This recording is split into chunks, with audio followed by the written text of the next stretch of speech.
themselves on the front line. They have to fight, and they have to put themselves out on a limb. You see that hugely in this series. I think the audience can expect everything they are used to seeing with Torchwood for this series, but with a little bit of a twist. There's many a sacrifice, and most of the time it's Torchwood having to make that sacrifice. We've lost some characters in the last series, so there's only 3 of us now, and which is interesting because Reese, he did his bit in the last series, and now we're bringing him in to help out more, because he's kind of becoming part of the team. Reese is my protector. Gwen is his protector, because he always brings her back to reality.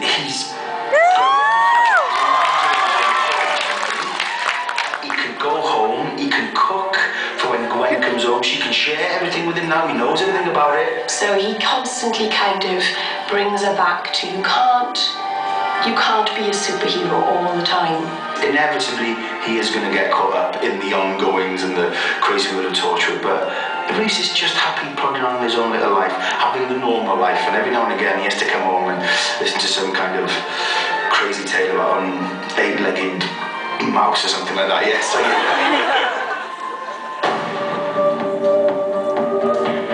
There's going to be a lot of action this series. Just much more fun.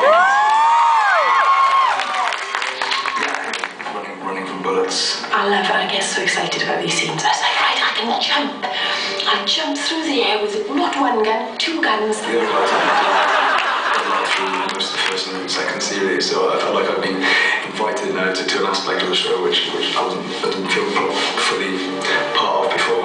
There's going to be new faces. When we were doing Doctor Who, there was shooting Torchwood here and sort of nosed around this, because I love sex anyway, but I love seeing these kind of sci-fi fantastical ones. I just admire the designers so much. They're so clever, you know, at making these whole other worlds appear out of nothing. But yeah, it's great. And monsters, come on, it's great working with monsters, isn't it? We are coming. We are coming. We are coming. Oh, yeah, chilling. You're not gonna be sure whether you're afraid for the kids, afraid for if you were in that situation as an adult, or you're afraid for humanity. The 456. What is the 456? It's something that's very, very dangerous, and it's coming, and it's coming quickly, and it's going to devastate people. You can't really test the Torchwood team unless you throw at them the darkest, most heinous sort of things to combat.